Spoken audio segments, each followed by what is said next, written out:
Hey guys! Tonight we're exploring the punishment of the Danaids, 49 sisters who murdered their husbands on their wedding night and were condemned to spend eternity in the underworld filling jars that leaked water as fast as they could pour it in. From the political marriage that led to mass murder to the perfectly designed futility of their eternal task, this is the story of mythology's most collaborative punishment for coordinated crime.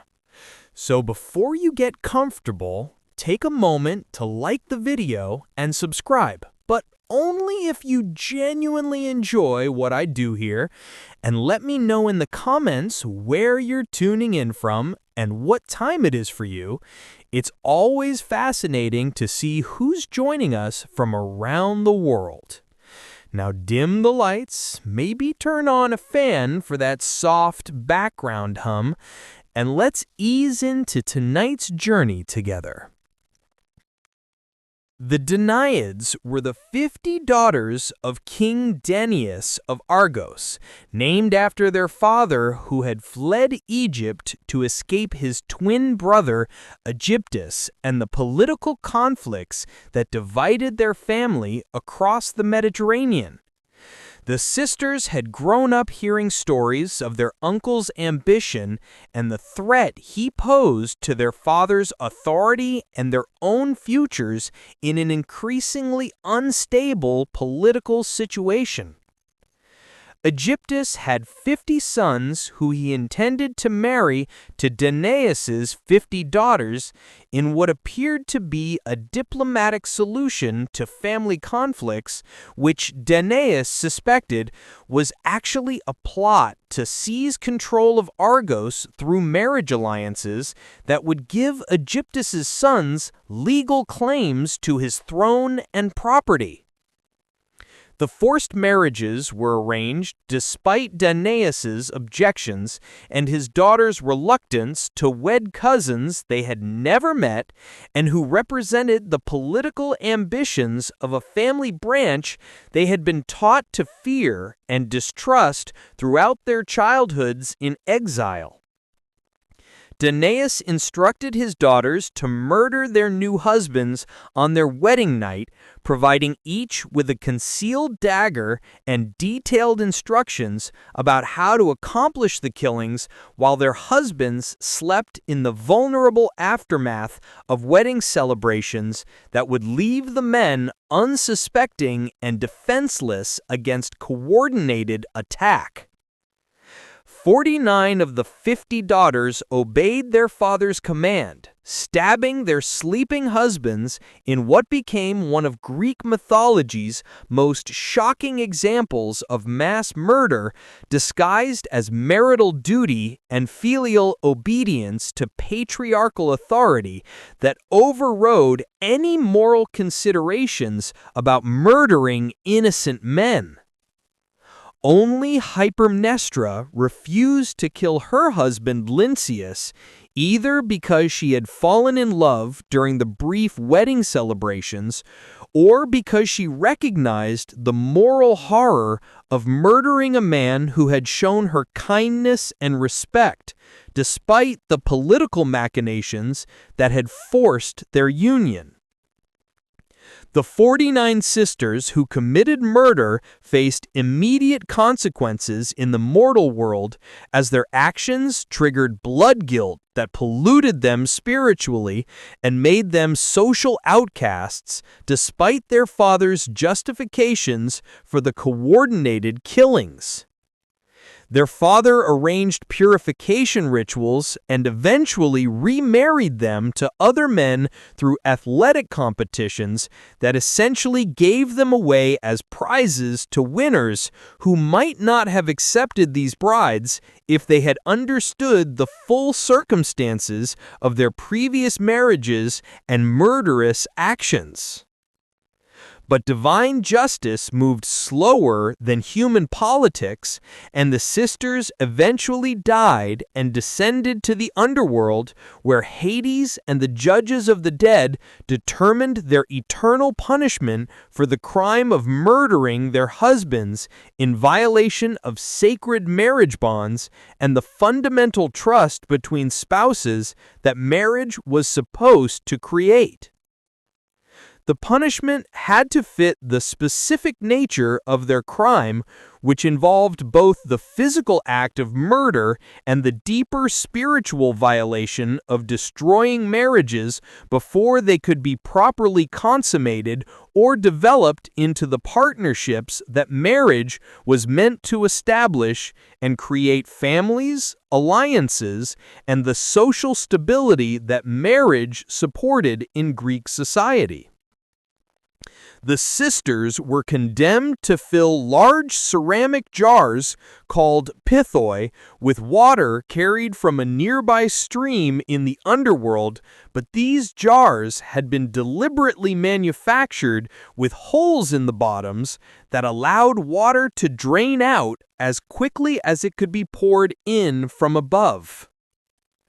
This created perfect futility, where maximum effort produced zero results, with each trip to fetch water and each careful pour into the jars accomplishing nothing beyond temporary illusion of progress that disappeared immediately as the water drained away through holes that could never be plugged or repaired through any human ingenuity or determination. The punishment would continue eternally without possibility of completion, parole, or reduction through good behavior, reflecting the permanent nature of murder and the irreversible destruction of the marriages that the sisters had ended before they could begin properly functioning as social and spiritual bonds. The sisters would work together in their punishment, just as they had collaborated in their crime, creating collective experience of futility that prevented them from blaming each other or finding relief through isolation that might have made the punishment more bearable through reduced social pressure and comparison. The eternal nature of their task meant that the sisters would have infinite time to reflect on their crime, consider alternative choices they could have made, and contemplate the moral implications of following their father's orders versus refusing to murder innocent men who might have become genuine partners if given the opportunity. The physical labor involved in carrying water and pouring it into jars was neither extremely difficult nor particularly easy, creating the perfect middle range of effort that could be sustained indefinitely without providing either the distraction of extreme challenge or the relief of minimal exertion. The psychological torture came not from physical pain, but from the constant awareness that all their work accomplished nothing, while they could see the water draining away and understand perfectly that their situation would never improve, regardless of how hard they worked or how many trips they made to fetch more water from the endless stream.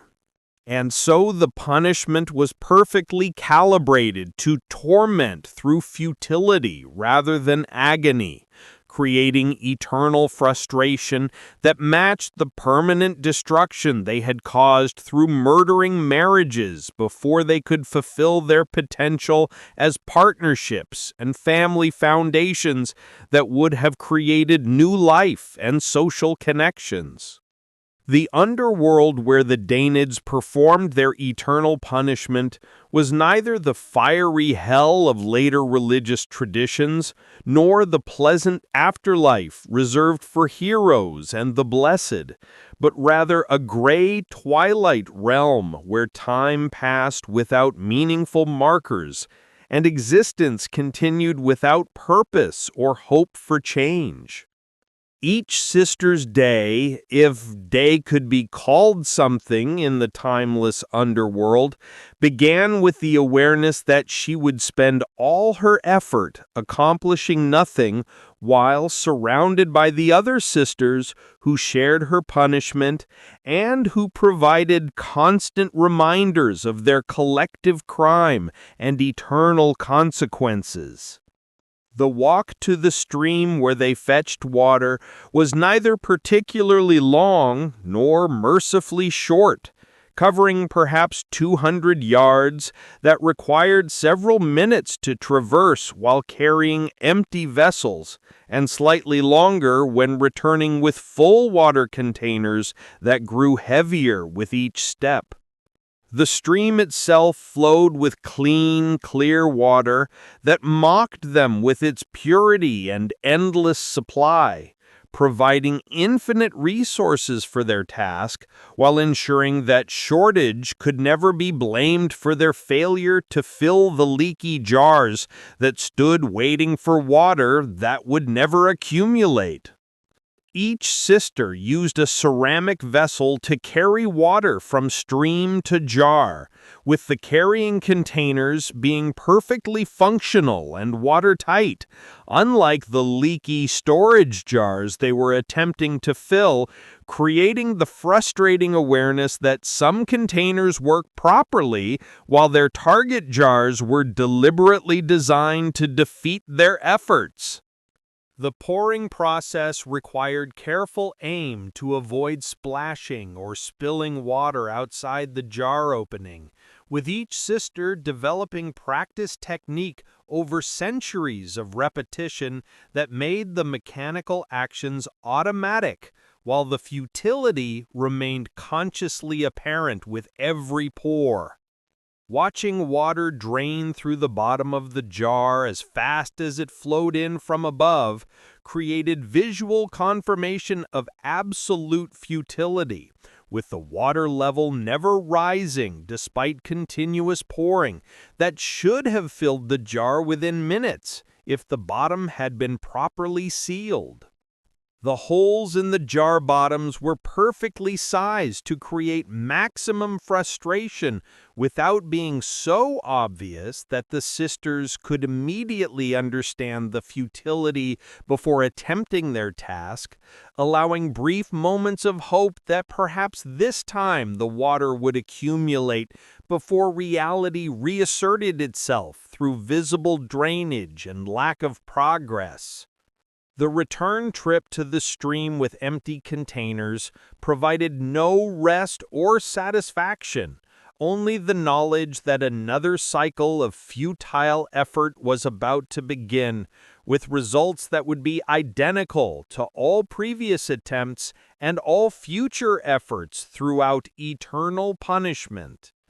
The physical repetition of walking, bending, lifting, carrying, and pouring created muscle memory that made the actions automatic, while leaving mental capacity free to contemplate the hopelessness of the situation and the eternal nature of punishment that would never end regardless of performance or effort. Interactions between the sisters ranged from bitter accusation about whose idea the murders had been to resigned silence as they each focused on their individual portions of the collective task that accomplished nothing for anyone involved. Some sisters blamed their father Danaids for commanding the murders, while others accepted personal responsibility for choosing to obey rather than refuse orders that violated fundamental moral principles about not killing innocent people regardless of political circumstances. Arguments about whether they should have refused their father's orders created ongoing conflict that added social stress to the physical and psychological burdens of their endless task, with no resolution possible since they couldn't change past actions or escape present consequences through agreement about moral responsibility. The lack of sleep or rest periods in the underworld meant that work continued without breaks or recovery time, creating sustained experience of futility that never received temporary relief through unconsciousness or sleep that might have provided brief escape from awareness of their eternal situation. The monotony of endless repetition without variation or unexpected events created psychological torture through sheer boredom that couldn't be relieved by hoping for changes that would never occur in punishment designed to continue identically forever without possibility of improvement or modification. Physical exhaustion that would normally force rest never fully developed in the underworld, where immortal shades maintained enough energy to continue working indefinitely without the relief of collapse or the escape of death that would end mortal suffering. The awareness that their punishment would literally never end distinguished their suffering from mortal hardships that might be survived through endurance or outlasted through patience, making hope itself a form of torture, since circumstances would never improve regardless of time passage or behavioral changes. Watching Hypermnestra, the sister who had refused to murder her husband, living in a different afterlife without punishment, provided painful reminder of the path not taken and the consequences of moral courage versus obedient compliance with unjust orders. The inability to communicate with the mortal world meant the sisters couldn't warn future generations about the consequences of murder or explain their suffering to those who might learn from their mistakes, making their punishment purely retributive without educational or preventative functions for living people. The absence of privacy or solitude meant that each sister's suffering was constantly visible to the others, preventing private grief or personal reflection that might have provided some relief from the collective awareness of shared failure and eternal punishment. And so the daily routine continued without end or variation, creating the perfect embodiment of futility through tasks that consumed energy without producing results, while maintaining eternal awareness of purposelessness that defined their underworld existence as punishment for destroying marriages and murdering innocent men on orders from a father whose political calculations had created crimes that earned eternal consequences for daughters who obeyed rather than refused his murderous commands. The physical motions became so automatic that the sisters could perform them while thinking about other things, but the thoughts always returned to their situation and the eternal nature of punishment that would never provide relief, completion, or the satisfaction of accomplished tasks that mortal work usually offered even in difficult circumstances. The perfect calibration of their punishment ensured maximum psychological torture through futility that was neither extreme enough that it would cause insanity nor so mild that it could be ignored, creating sustained awareness of purposeless effort that defined their eternal existence in the underworld, designated for those whose crimes warranted special punishment beyond standard afterlife experiences. The psychological dimensions of the Danaids' punishment created unique forms of suffering that distinguished their experience from other famous eternal torments, like Sisyphus's boulder pushing or Tantalus's frustrated hunger, focusing specifically on the torture of knowing that effort is completely meaningless while being compelled to continue anyway. Unlike Sisyphus, who might hope his boulder would eventually stay at the summit, or Tantalus, who might believe he could finally reach the fruit, the Danaids had perfect understanding that their jars would never fill, regardless of technique, effort, or time invested in their futile task. This complete certainty about the impossibility of success removed hope as a motivating factor, while still requiring continued effort, creating pure torture through meaningless labor that couldn't be justified through eventual achievement or improvement in circumstances. The collective nature of their punishment prevented individual sisters from finding meaning through personal excellence or competitive achievement, since everyone's efforts were equally futile, regardless of superior technique, greater dedication, or more efficient water-carrying strategies. The social comparison between sisters created additional psychological torture as they watched each other fail identically,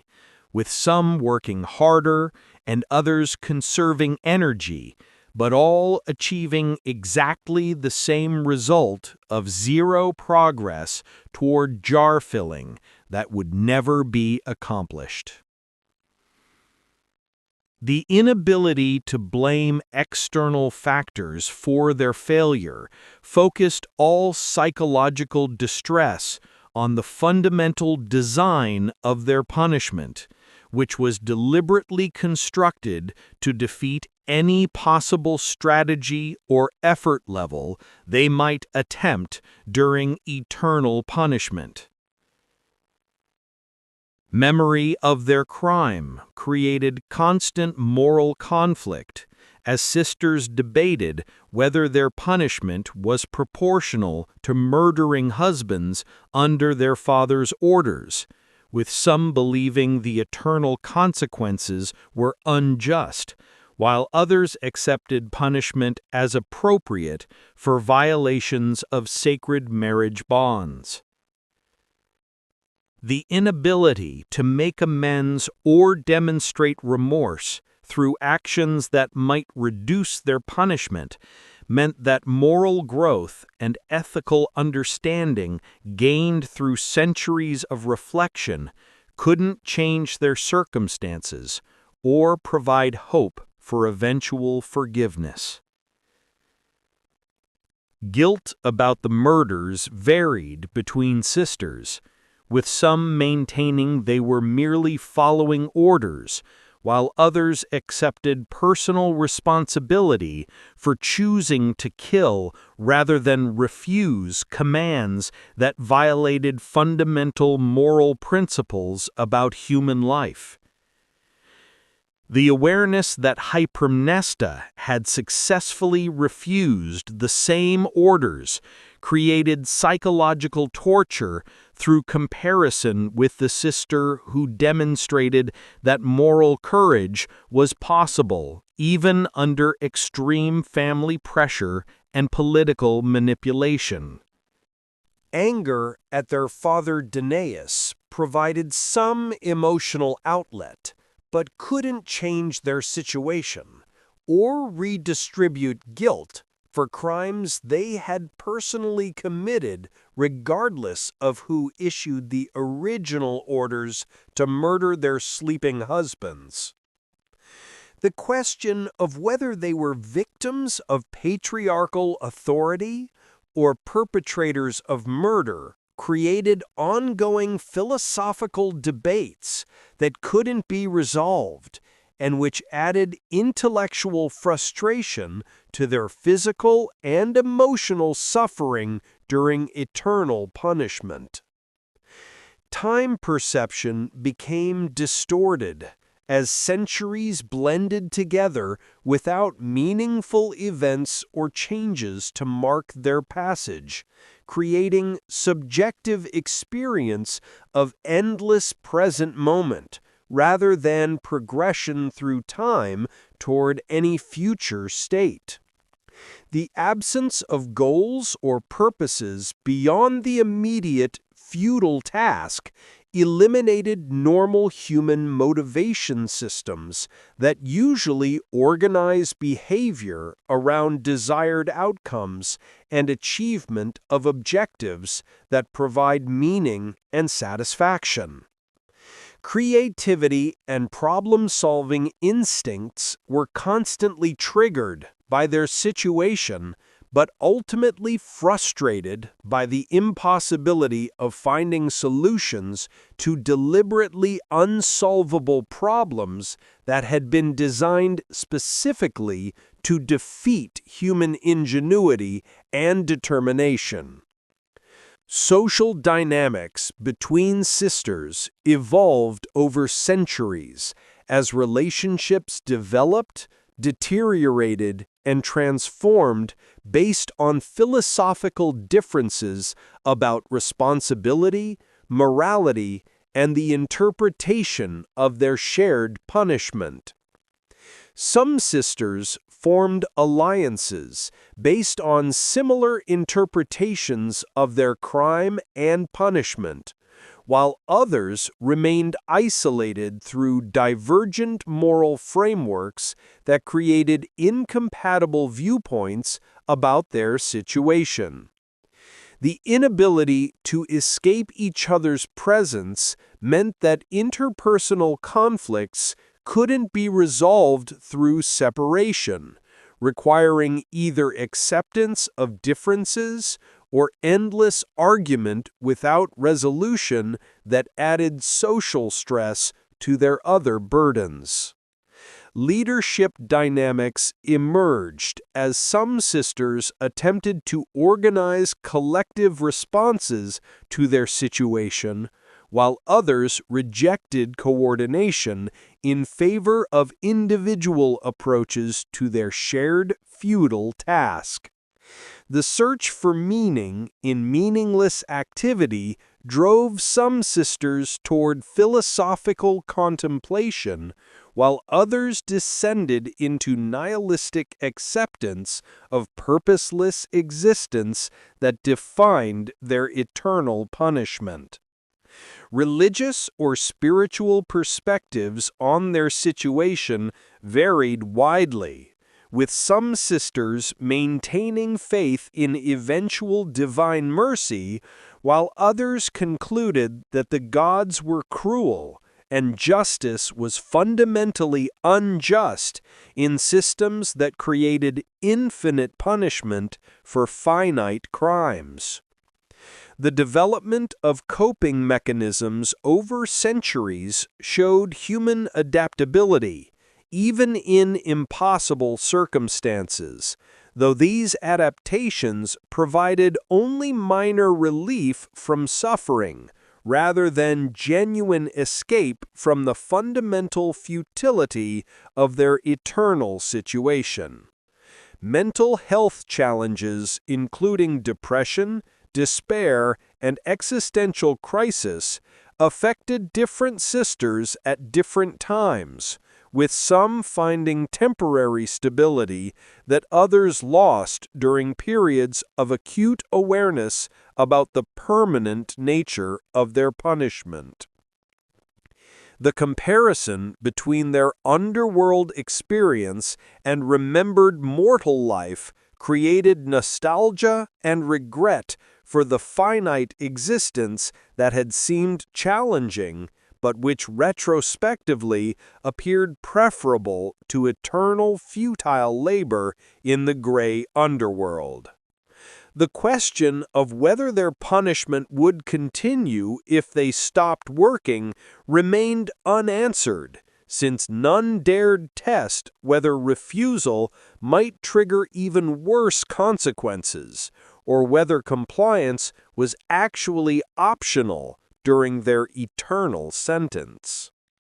And through all these psychological challenges, the fundamental futility of their task remained the central fact of their existence, creating torture through meaninglessness that couldn't be escaped, improved, or accepted fully, despite centuries of trying to find ways to bear the unbearable nature of eternal pointless labor as punishment for murdering husbands in violation of marriage bonds. The perfect cruelty of their punishment lay not in physical pain or material deprivation, but in the pure torture of knowing that all effort accomplished nothing, while being unable to stop trying despite perfect understanding of futility. The eternal aspect meant that no amount of suffering would ever be enough to complete their sentence or earn release through good behavior, making rehabilitation impossible and redemption unavailable regardless of moral growth or ethical understanding gained through reflection on their crimes. And so the psychological suffering continued alongside the physical labor, creating the most complete form of punishment through torture of mind, body, and spirit that ensured maximum consequences for crimes that had destroyed marriages and ended lives through coordinated murder on their wedding night. The Danaids' punishment served as mythology's most complex exploration of marriage obligations, parental authority, moral courage, and the consequences of violence against intimate partners through coordinated action that violated fundamental social bonds, while claiming justification through political circumstances and family loyalty. The specific crime of murdering husbands on the wedding night represented the ultimate betrayal of marriage expectations and the deliberate destruction of partnerships before they could develop into the relationships that marriage was supposed to create through shared life and mutual trust. The violation of hospitality customs added another layer of guilt since the murders occurred after wedding celebrations, where the grooms had been guests who trusted their new families to honor the bonds being created through marriage ceremonies. The gendered nature of the crime created specific resonance in Greek society, where women were expected to submit to male authority, but were also held responsible for murders they committed, even under patriarchal pressure from fathers commanding obedience. The punishment's design reflected divine judgment that individual moral responsibility couldn't be escaped through claims of following orders, establishing precedent that obeying unjust commands didn't excuse criminal actions or eliminate personal guilt for violent crimes. The futility of filling leaky jars symbolized how murder had prevented marriages from ever becoming full and complete relationships that might have produced children, established households, and created the social structures that marriage supported in Greek civilization. The collective punishment for collective crime demonstrated divine justice that recognized coordinated action and shared responsibility rather than treating each murder as separate incident with individual accountability. The eternal duration of punishment exceeded any reasonable proportionality for crimes committed in single night, raising theological questions about whether infinite consequences could ever be just for finite wrongdoing regardless of severity.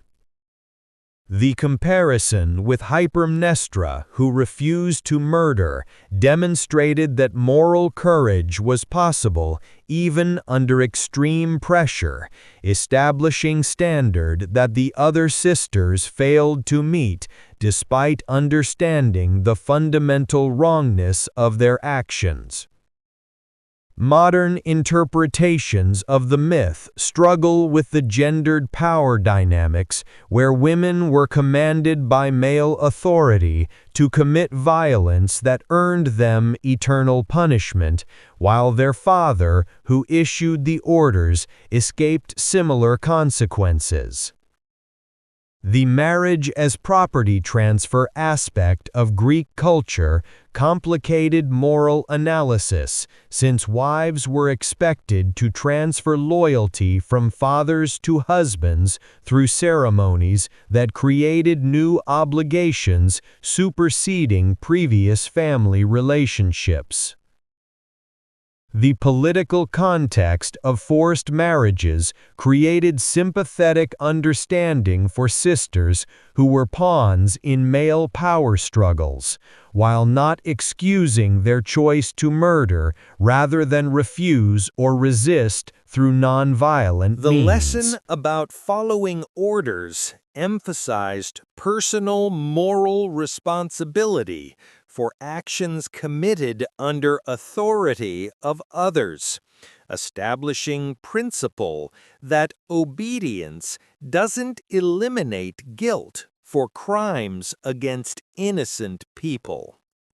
The symbolic meaning of leaky jars extended beyond marriage to represent any futile effort to repair damage that was irreparable, whether broken relationships, lost trust, or murdered lives that couldn't be restored through later regret or repentance.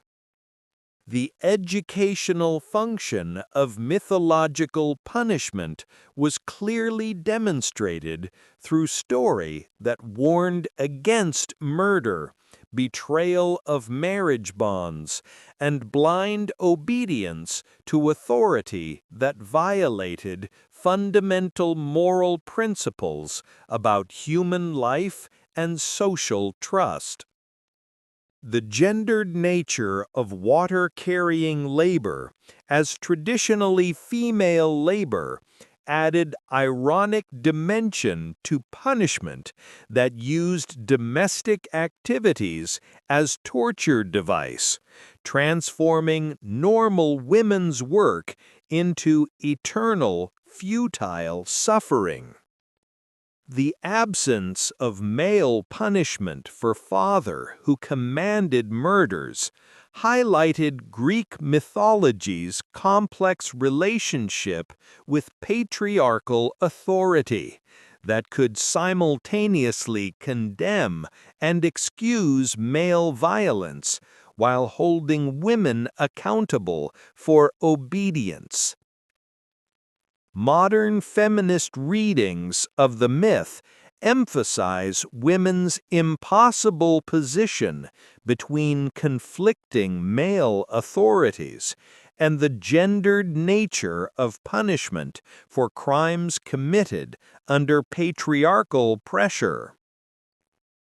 The eternal aspect of divine justice contrasted sharply with mortal legal systems that offered finite punishments and possibilities for rehabilitation or reintegration after serving sentences for crimes.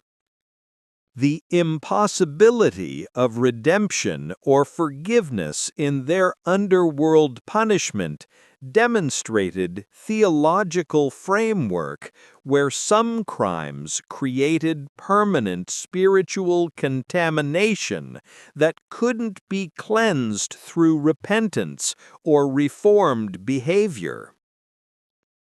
The comparison between Danaids' futile labor and modern experiences of meaningless work created resonance across time periods where people perform activities that seem to accomplish nothing productive or meaningful.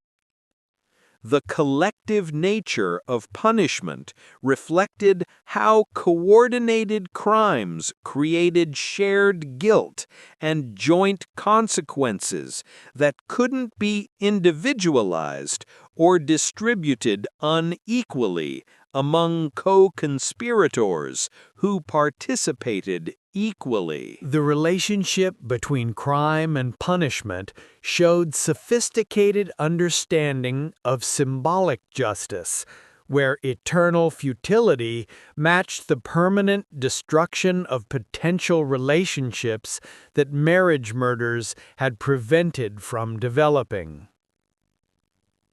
And so the Danaids continued their eternal punishment as mythology's perfect example of how divine justice operates through precisely designed consequences that create maximum suffering while teaching lessons about marriage murder, moral courage, and the impossibility of escaping personal responsibility for violent crimes committed even under orders from male authority.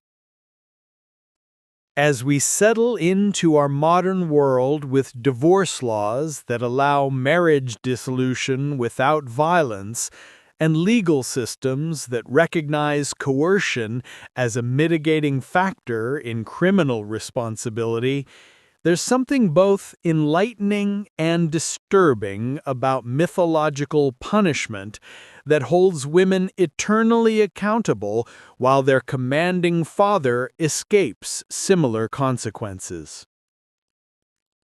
And in the comfortable certainty of our contemporary understanding that orders don't eliminate moral responsibility, while recognizing that power imbalances affect culpability for crimes committed under duress,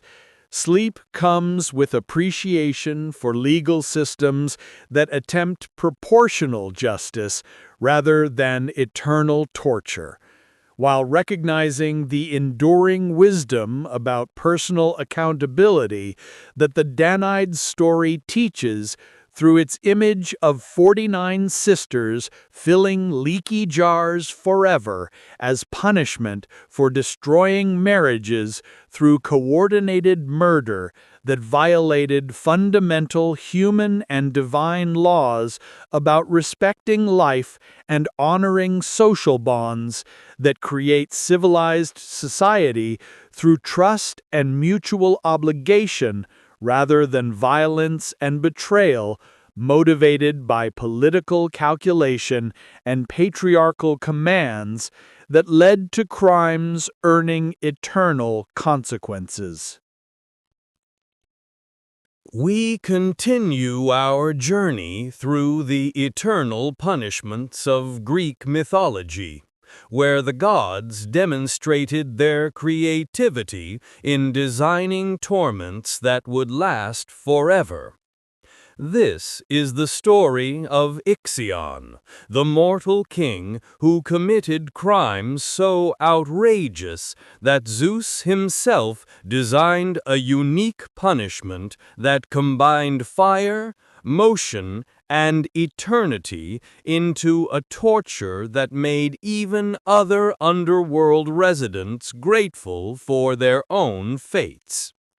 From betraying sacred hospitality laws to attempting to seduce the queen of the gods, Ixion's story is a masterclass in how not to behave when the immortals show you kindness.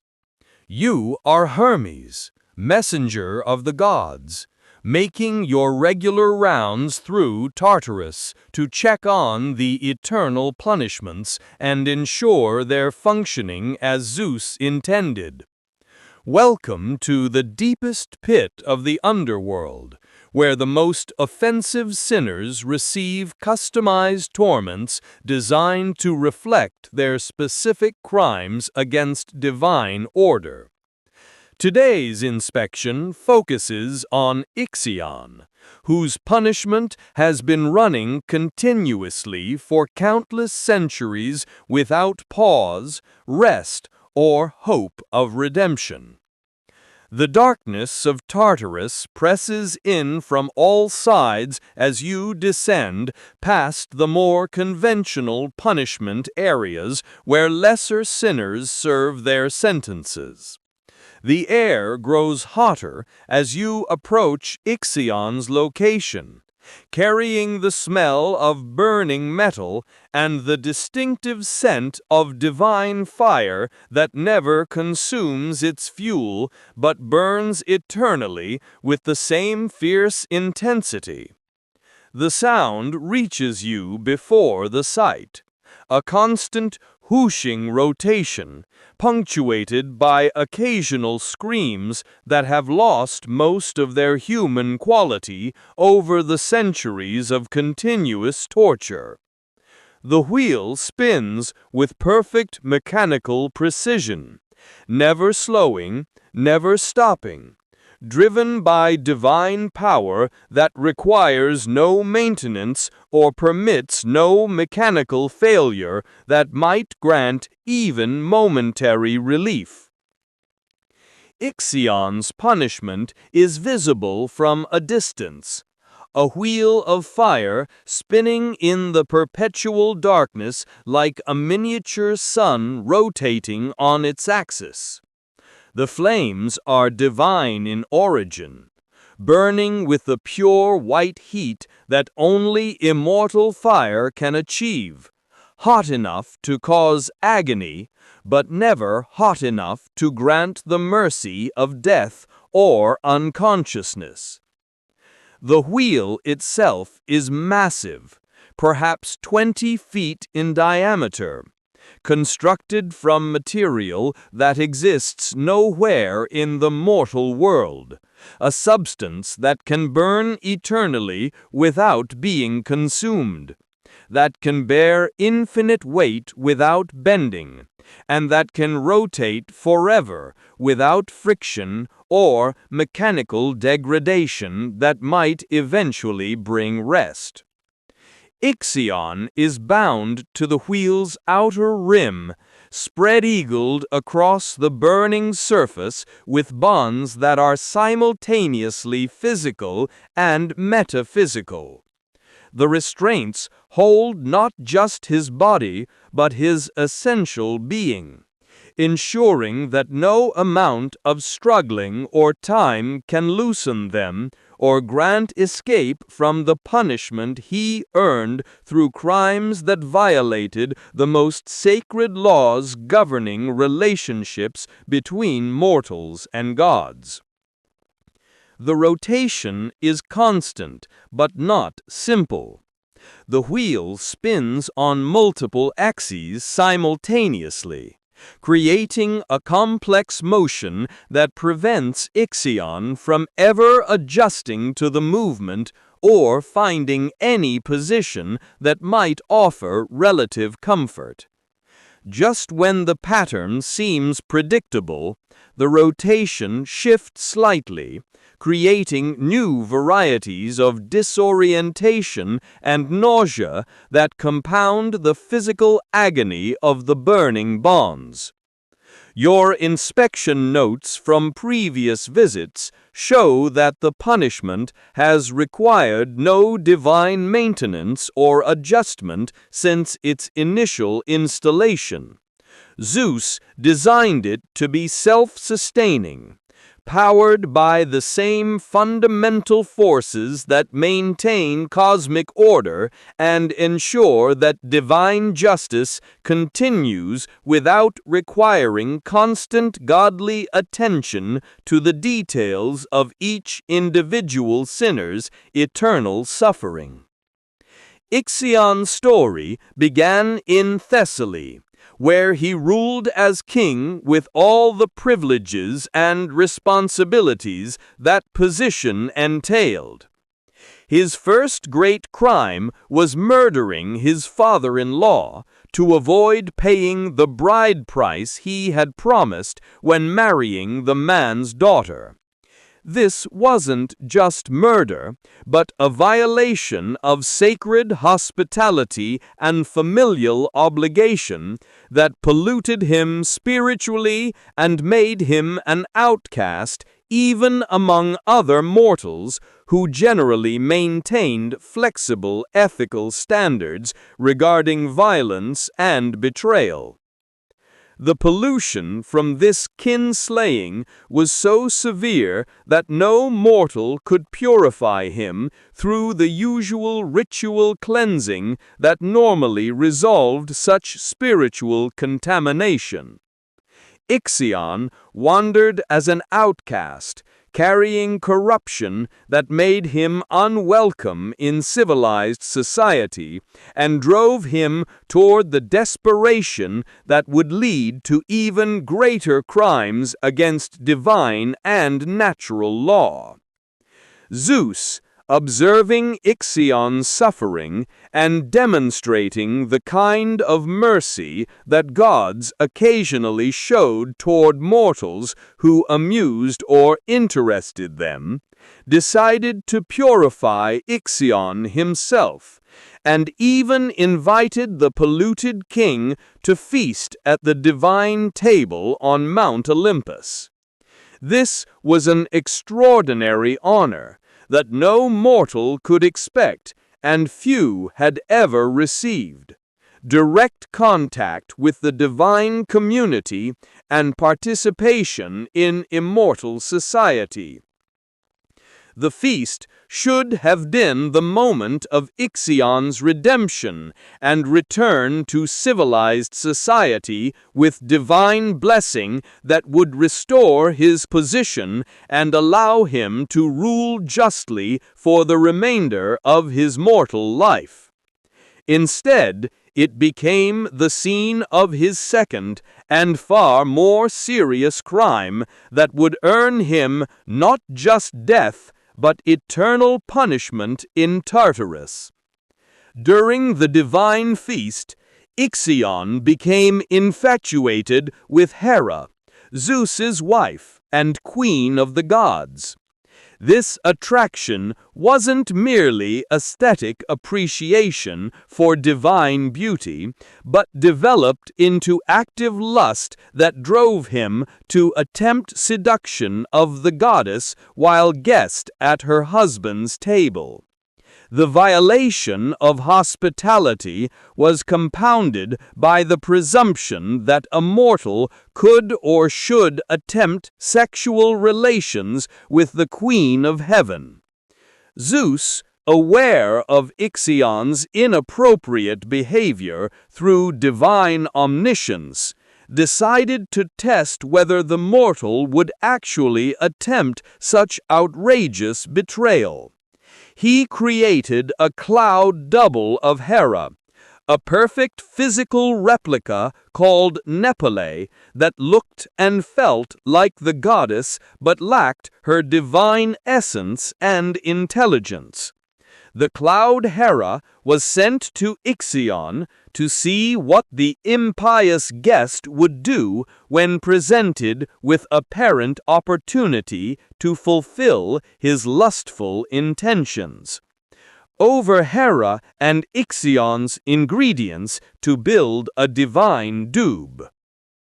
Ixion failed the test spectacularly, attempting to seduce what he believed was Hera, and thereby committing not just adultery with his host's wife, but sacrilege against the divine order itself. The crime combined betrayal of hospitality, sexual presumption, and disrespect for divine majesty into a single act that demanded punishment more severe than mere death could provide. The cloud Nepele, having served its purpose as evidence of Ixion's guilt, later gave birth to Centaurus, whose mating with Magnesian mares created the centaurs, a race of creatures that combined human intelligence with horse bodies, forever marked by their origin in Ixion's crime against divine hospitality. Even the offspring of his sin became monstrous, demonstrating how violation of sacred law creates corruption that extends beyond the original sinner. Zeus's response to Ixion's crime was immediate and final. The king was bound to a wheel of fire and cast into Tartarus, to spin forever, as a warning to both mortals and gods about the consequences of betraying divine hospitality and presuming sexual access to those far above one's station in cosmic hierarchy. The wheel's design reflects the multiple aspects of Ixion's crimes. The fire represents the burning shame of betrayal and the heat of inappropriate lust. The circular motion symbolizes the endless cycle of desire and frustration that drove his crimes. The binding represents the obligation he violated and the punishment he cannot escape through any amount of time or suffering. The rotation speed varies according to principles that only Zeus fully understands, sometimes spinning so fast that Ixion's form blurs into the flames, other times slowing just enough that every detail of his agony becomes visible to any observers who might witness his punishment as a cautionary example of what awaits those who violate the most sacred laws of divine hospitality. The psychological torment of Ixion's punishment may exceed even the physical agony of eternal burning and endless rotation. He exists in constant awareness that his suffering is entirely his own fault, that he was given extraordinary mercy and responded with extraordinary betrayal, and that no hope of redemption exists for crimes so fundamental that they cannot be forgiven or forgotten by divine justice. The isolation of his punishment compounds the suffering. Ixion spins alone in his section of Tartarus, too far from other punished souls for conversation or any social interaction that might relieve the psychological burden of absolute solitude, combined with constant pain and motion that prevent rest or mental escape. Time loses meaning in eternal punishment, but Ixion remains conscious throughout, unable to retreat into madness or unconsciousness that might provide relief from awareness of his situation. Divine punishment maintains perfect clarity of mind that ensures the victim fully experiences every moment of suffering without the mercy of mental deterioration or emotional numbness that time might grant. The wheel's flames create light that illuminates Ixion's prison, but provides no warmth beyond the burning pain of divine fire. The light is harsh and revealing, allowing no shadows where consciousness might hide from full awareness of the punishment's details and duration. Everything is visible, nothing is hidden, and every moment of suffering is experienced with perfect clarity that prevents any mental escape. Other inhabitants of Tartarus can sometimes see Ixion's punishment in the distance, the spinning wheel of fire visible across the darkness as a reminder that however bad their own punishments might be, at least they aren't Ixion, who combined multiple unforgivable crimes into a single episode of betrayal that earned uniquely terrible consequences. The wheel's position in Tartarus places it in a location that maximizes its symbolic impact, visible from the entrance where newly arrived souls can see what awaits the worst offenders, but isolated enough that Ixion cannot derive any comfort from proximity to other punished souls who might provide social contact or shared misery that could ease psychological suffering. Your inspection confirms that the punishment continues operating at optimal efficiency, with no degradation in its ability to cause suffering or maintain consciousness through endless centuries of continuous torture that shows no sign of stopping or diminishing until the end of cosmic order itself finally releases all souls. The theological implications of Ixion's punishment extend beyond simple retribution to demonstrate important principles about divine justice and the hierarchy of crimes that determined ancient Greek understanding of morality and cosmic order. Betrayal of hospitality ranked among the most serious offenses because hospitality laws formed the foundation of civilized interaction between strangers who lacked shared community bonds or family relationships to ensure peaceful cooperation. Zeus, as god of hospitality and protector of guests and hosts, took special interest in violations of these sacred laws.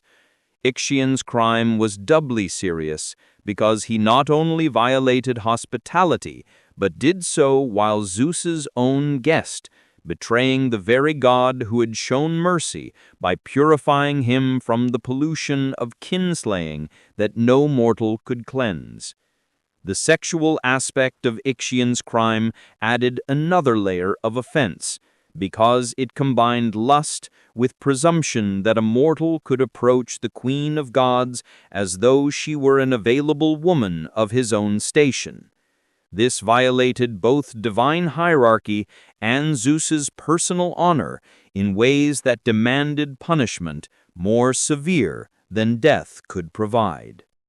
The wheel's design as punishment reflects Greek understanding of cosmic justice as requiring proportional response that mirrors the original crime's nature. Ixion's lust becomes eternal burning. His betrayal becomes eternal rotation that prevents rest.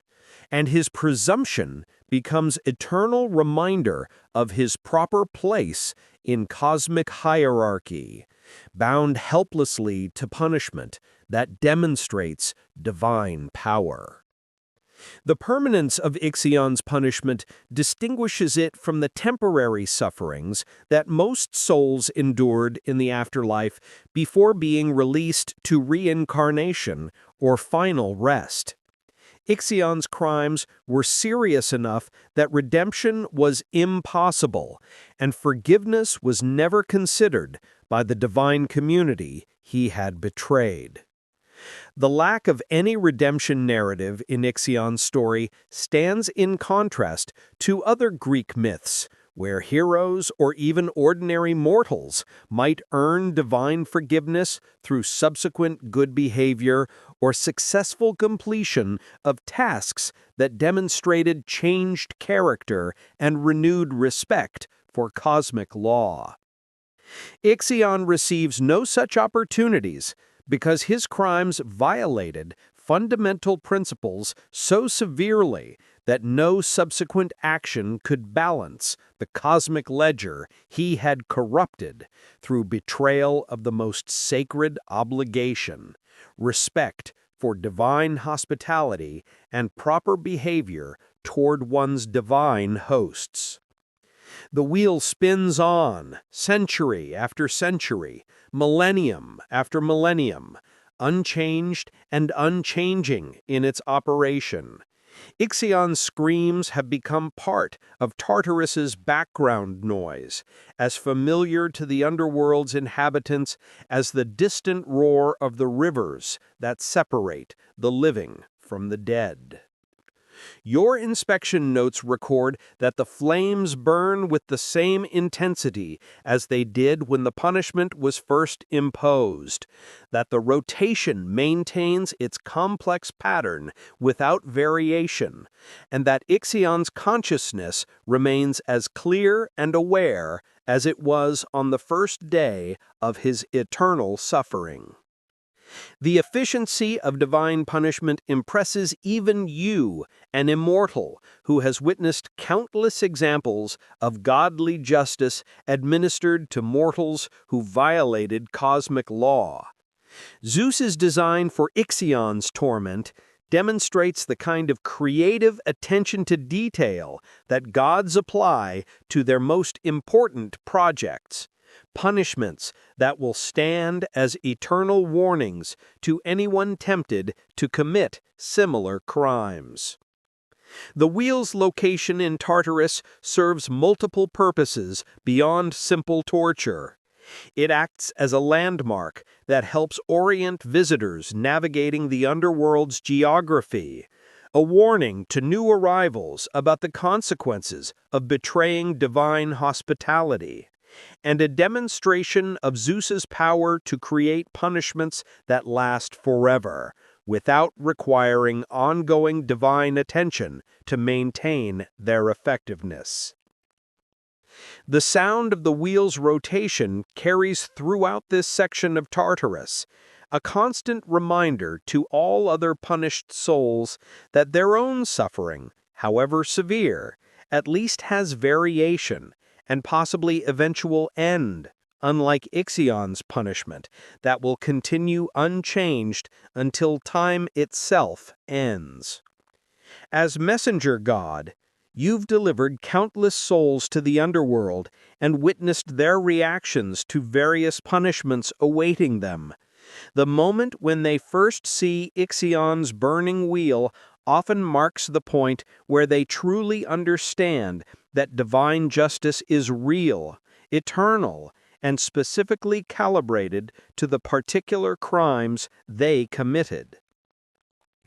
The pedagogical value of Ixion's punishment extends beyond Tartarus to influence behavior in the living world, where poets and storytellers recount his fate as warning to anyone tempted to violate hospitality laws or presume inappropriate intimacy with their social superiors. The story teaches multiple lessons simultaneously. Respect your hosts, control your desires, recognize your place in social and cosmic hierarchy, and understand that some crimes earn punishments that literally never end. The wheel's flames cast dancing shadows across Tartarus's walls, creating patterns that seem almost alive in their movement and variation. These shadows form no meaningful images, but add visual complexity to Ixion's environment that might seem decorative if the circumstances weren't so grim and the purpose weren't so clearly designed to maximize suffering. The temperature variations in Ixion's vicinity create air currents that disturb the underworld's normally still atmosphere, causing drafts that carry the smell of divine fire to distant regions where other souls can detect the distinctive scent and remember what it represents. The ultimate price of betraying divine hospitality and presuming equality with gods. Your role as inspector requires noting any changes or degradation in eternal punishments to ensure they continue functioning as Zeus intended. Ixion's wheel shows no signs of wear, no reduction in effectiveness, and no possibility of mechanical failure that might grant unintended mercy through malfunction or breakdown of the divine machinery maintaining his torture. The immortality of the punishment's components ensures perpetual operation without need for maintenance, repair, or divine intervention to sustain the suffering that Zeus designed to last as long as existence itself continues. This self-sustaining quality distinguishes the greatest punishments from lesser torments that require periodic divine attention to maintain their effectiveness over time.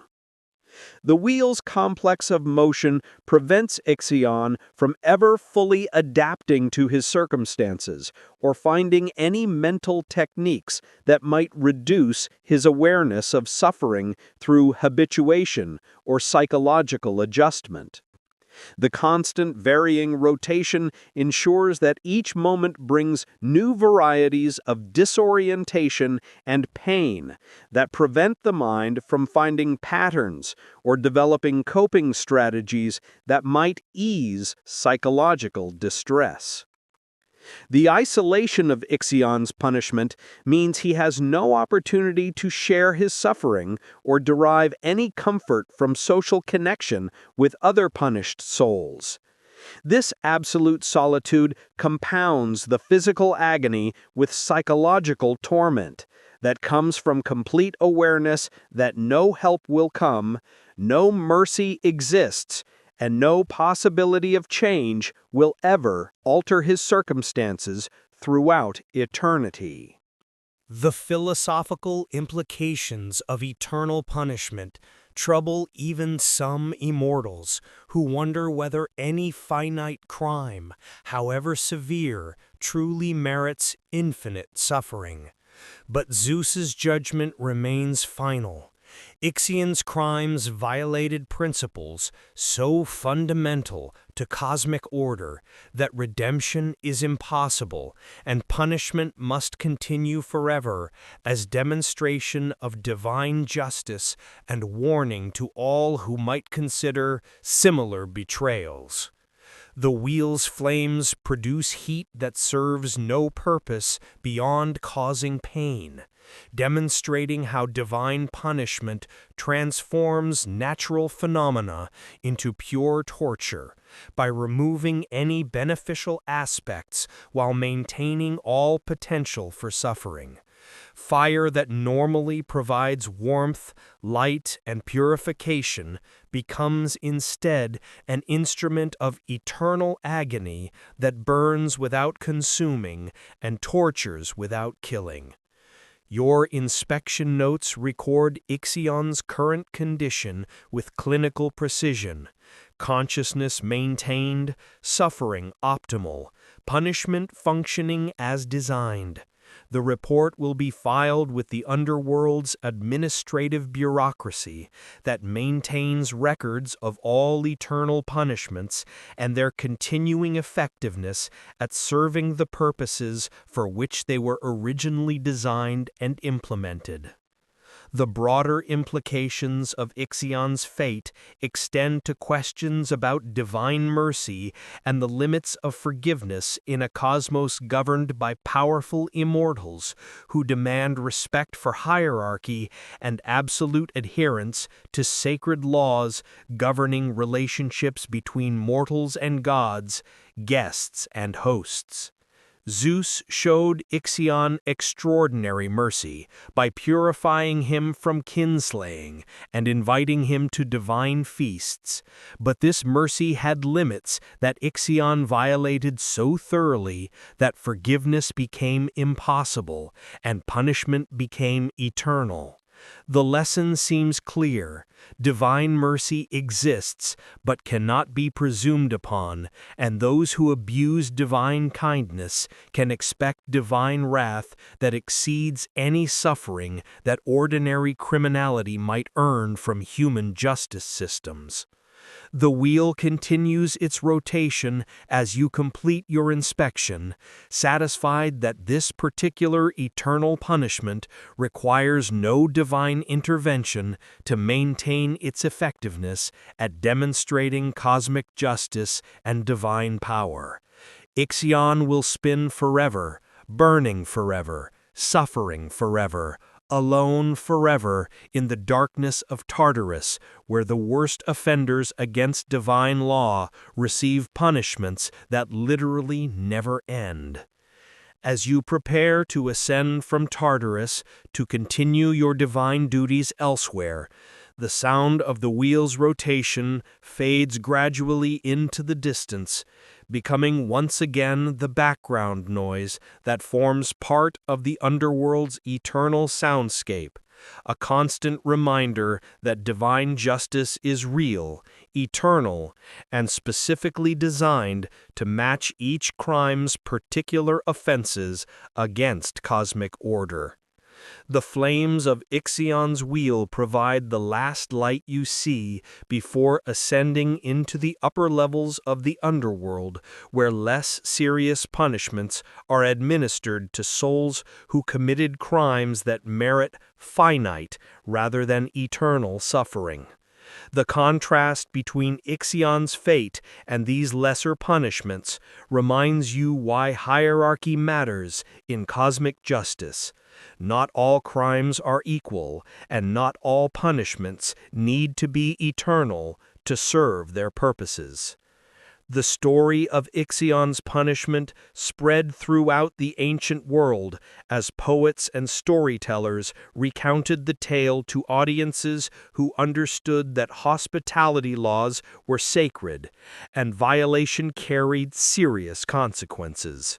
The myth served multiple social functions, warning against betrayal, reinforcing social hierarchy, and demonstrating that divine justice, while sometimes delayed, was always certain and appropriately severe. Modern readers might question the proportionality of eternal punishment for crimes that seem comprehensible, if reprehensible, within human ethical frameworks. But ancient Greeks who told and retold Ixion's story understood cosmic order as requiring absolute respect for divine prerogatives and sacred laws that governed relationships between mortals and immortals in ways that admitted no compromise or negotiation about fundamental principles. The wheel spins on in the eternal darkness, unchanged by the passage of centuries and millennia, a permanent fixture in Tartarus's landscape that will continue as long as existence itself endures. Ixion's punishment has become almost geological in its permanence, as much a feature of the underworld's terrain as the rivers that separate the living from the dead. As you ascend toward the surface world, where your divine duties continue, the lesson of Ixion's fate remains clear. Divine hospitality is sacred, divine hierarchy must be respected, and those who violate these principles through betrayal and presumption will face consequences that extend beyond death into eternal suffering that demonstrates why cosmic order requires absolute respect for the laws that govern relationships between mortals and the immortal gods. The gentle darkness of the upper underworld feels almost comfortable after witnessing Ixion's eternal burning in Tartarus's deepest pit. The transition from that harsh light and intense heat to the cooler, quieter regions where ordinary souls await their final destinations provides relief that reminds you why Ixion's punishment is reserved for only the most serious offenders against divine and natural law. Tonight, as mortal readers contemplate ancient justice and eternal consequences, the story of Ixion's wheel provides perspective on how different cultures understand crime, punishment, and the relationship between finite actions and infinite consequences that ancient Greeks believed were appropriate for violations of the most sacred laws governing human and divine interaction. And in the eternal darkness of Tartarus, where the wheel spins forever and Ixion suffers without end, the ancient warning remains clear. Respect your hosts, control your desires, recognize divine superiority, and understand that some betrayals earn punishments that literally never stop because they violated principles so fundamental to cosmic order that forgiveness is impossible and eternal suffering becomes the only adequate response. The flames continue burning, the wheel continues spinning, and Ixion continues suffering in the darkness that will never end, his punishment serving as eternal demonstration of divine justice and cosmic principles that ancient Greeks believed governed all existence. As peaceful sleep approaches for those who have lived with respect for hospitality laws and proper hierarchy, the contrast with Ixion's fate reminds us that rest and peace are privileges earned through virtuous behavior and proper respect for the sacred obligations that connect us all in networks of mutual obligation and social trust. And in the quiet darkness that embraces those who sleep peacefully, we find comfort knowing that the worst punishments are reserved for the worst crimes, and that ordinary human failings do not earn the kind of eternal suffering that Ixion experiences for betraying divine hospitality in ways that violated fundamental cosmic principles.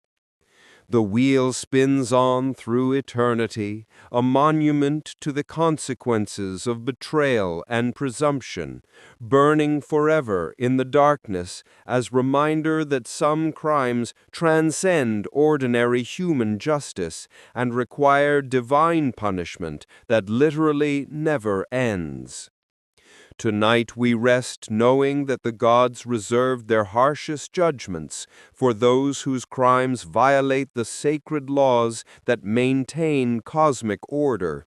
and that ordinary lives lived with respect for hospitality and hierarchy need never fear the kind of eternal punishment that Ixion earned through betrayal so complete that forgiveness became impossible and eternal suffering became the only appropriate divine response.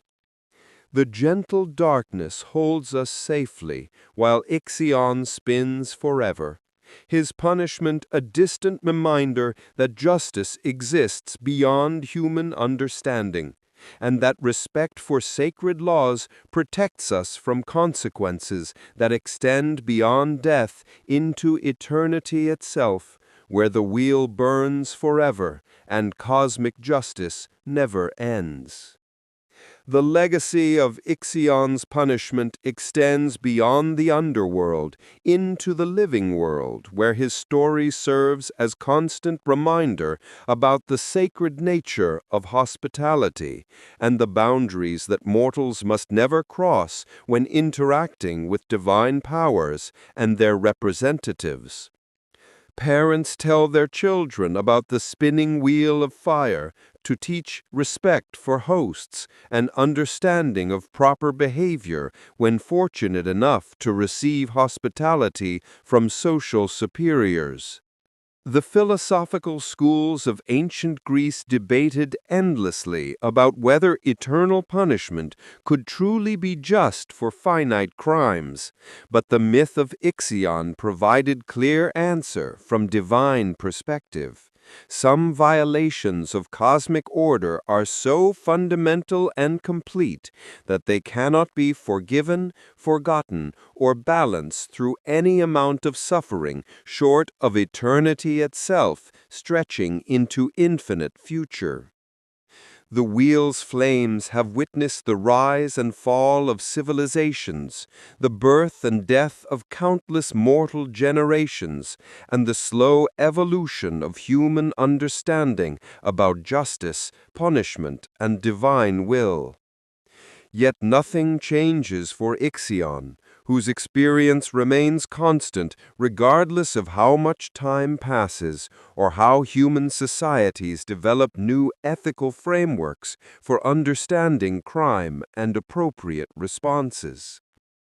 The centaurs born from Ixion's union with Cloud Nephele serve as living reminders of his crime, creatures whose hybrid nature reflects the confusion and chaos that results from violating natural boundaries between human and divine, mortal and immortal, guest and host.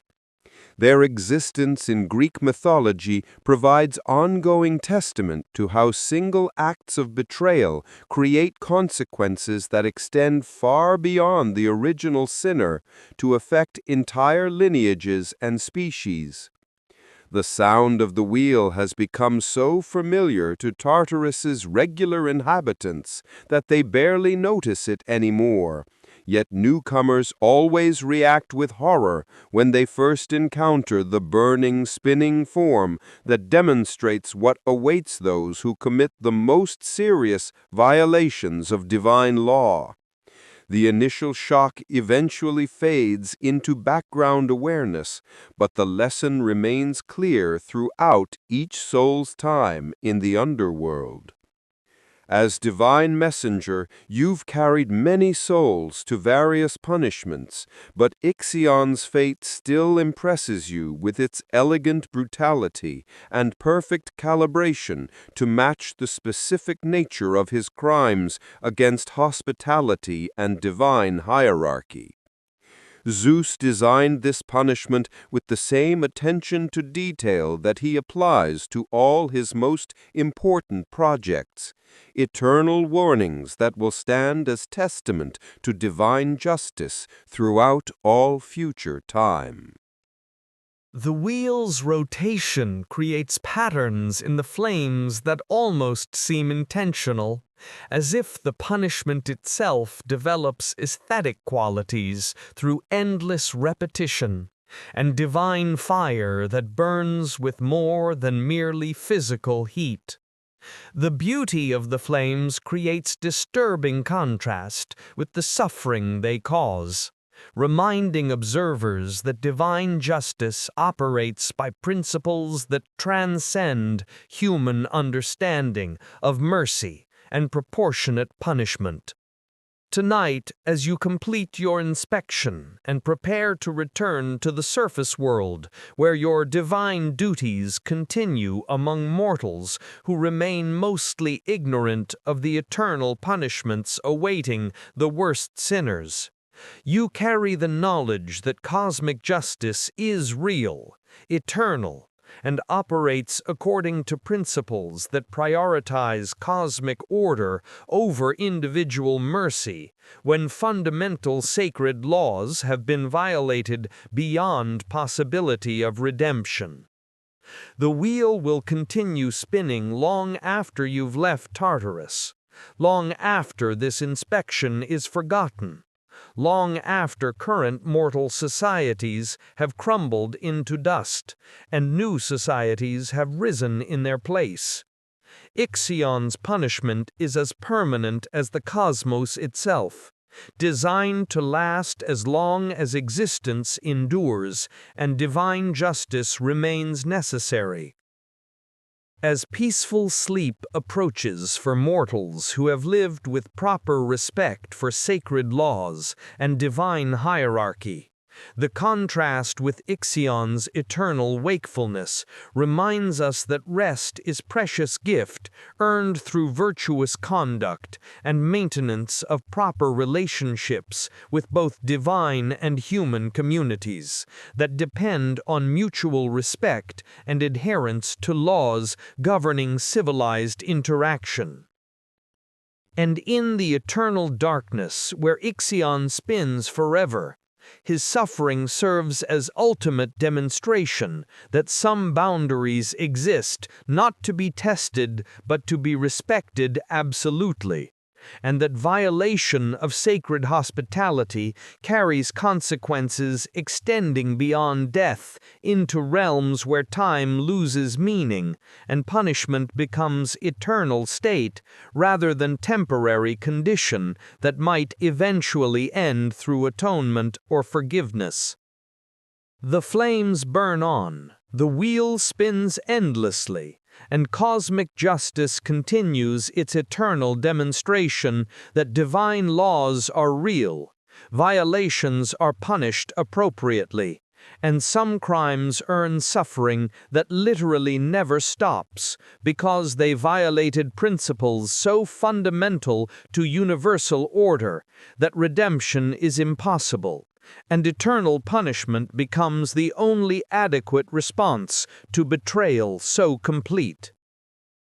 Tonight we rest in peaceful darkness, grateful for the ordinary lives that need never fear the extraordinary punishments reserved for those whose crimes transcend normal human failings and enter territory where divine justice must respond with eternal consequences that demonstrate why sacred laws exist and why respect for cosmic hierarchy remains essential for maintaining order throughout existence itself. The wheel spins on in darkness absolute. Ixion suffers without end or hope, and the ancient warning echoes through eternity. Respect your hosts, honor divine hierarchy, and understand that some betrayals earn punishments that will last forever.